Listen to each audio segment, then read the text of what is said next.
Hello, everybody.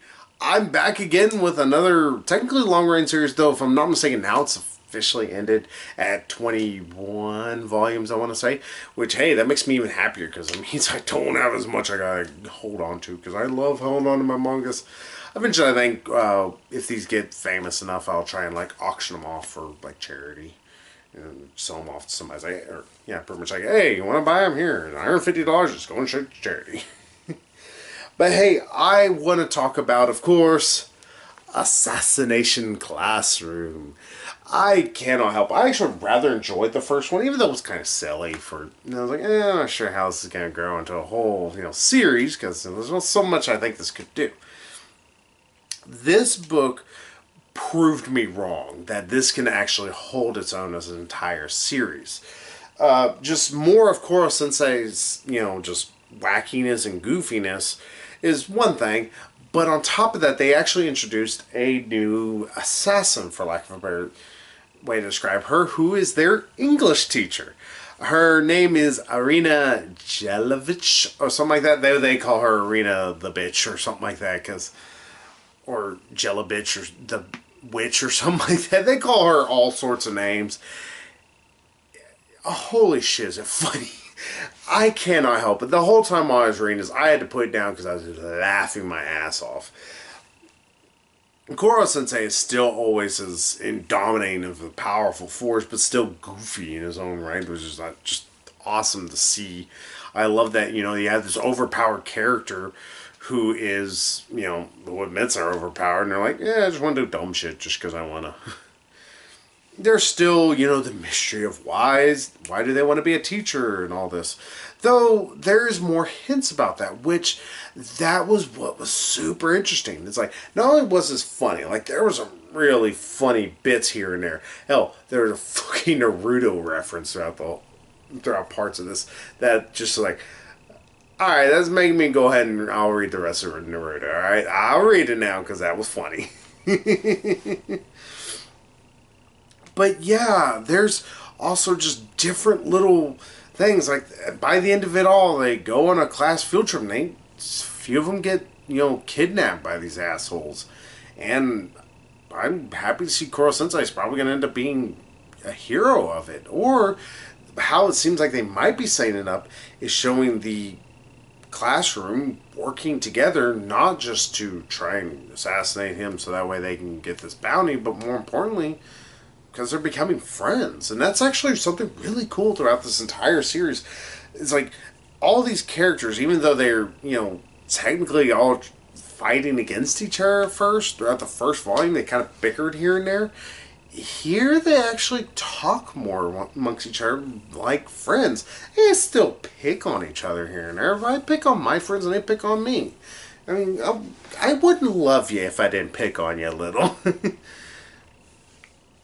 But yeah, I was actually thoroughly surprised at just how much heart this was actually getting through. Ironic because the third volume is pink as shit. I know I'm staring at it over here.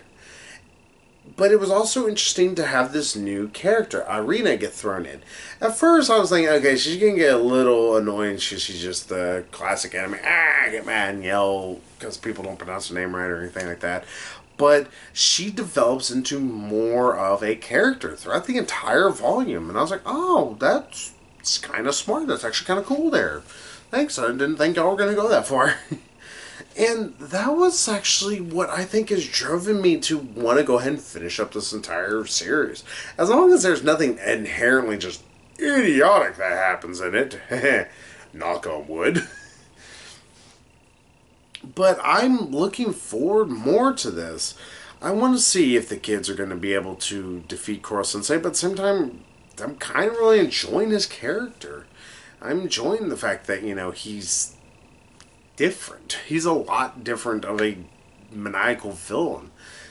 It seems like, nice way to think about it, it reminds me a lot of the best parts of Thanos. Thanos is a villain, true to heart, but there is a heart, and there's also an intelligence to him that a lot of writers sometimes get, or miss, and some writers do get. But on top of everything, it seems like he wants to fail, and that's something that is inherently Thanos. So, Speaking of Endgame coming up. So, yeah, I'm interested as hell in getting into more of this. Sorry this is really short, and I'm not meaning just to do anything but just gush. I just can't help it. It's like, you have all this stuff with Irina. She's trying to do her best to purposely get Koro Sensei to pretty much fall over her bosoms, which sometimes work, and sometimes that would seem, oh, that's just so typical Japanese just doing. But it's funny how they integrate it a little bit more cleverly. There are some funny bits about it with her and her boobs. I don't want to spoil it, and that's one of the things that's the reason why this is going to be so short. Is like, if you were a little hesitant with the first novel or first volume, let me go ahead and tell you, this one is going to sell you on it. Like, this sold me hook, line, and sinker. It's like, all right, I got you now, bitch. It had me, and I'm going to buy them all. I don't care at this point. So, yeah, I enjoyed the shit out of this. This was actually part of the reason why also I was kind of upset for a while after reading Sailor Moon 3. It's just that this was so good. This is so fantastic.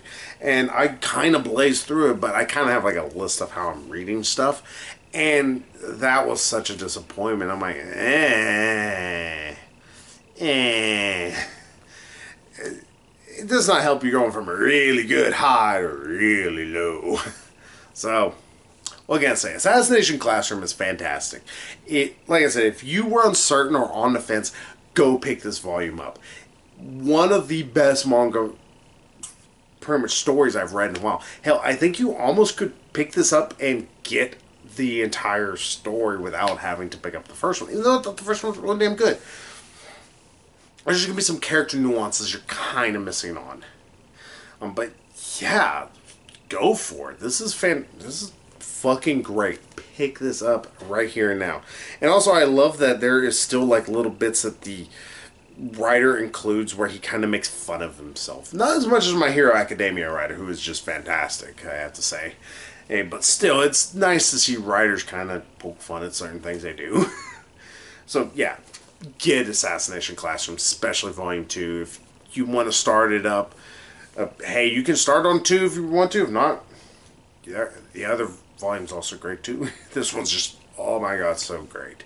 Like, this is, I would say, like Death Note Volume 2 or 3 in levels, just how fantastic and how just it really drags you in. Like, Death Note Volume 1 sold me enough to read a couple of volumes. 2 to 3 were so great. I was like, I gotta read the rest of it, especially since it's only 12 volumes long. And then Volume 7's weird. It's the best way I can describe 7. So, hey, I had to gush a bit, and I can't help it. It was as fantastic, if not more, than I was expecting. So that's Assassination Classroom. Now I got another long-running anime? Manga I'm going to talk about. Though, I will say, still haven't watched enough of the anime to say anything. So I'll see y'all in a little bit, but hey, go pick it up. Read it. It's well worth it. So until then, everybody, I'll see y'all there, so bye-bye.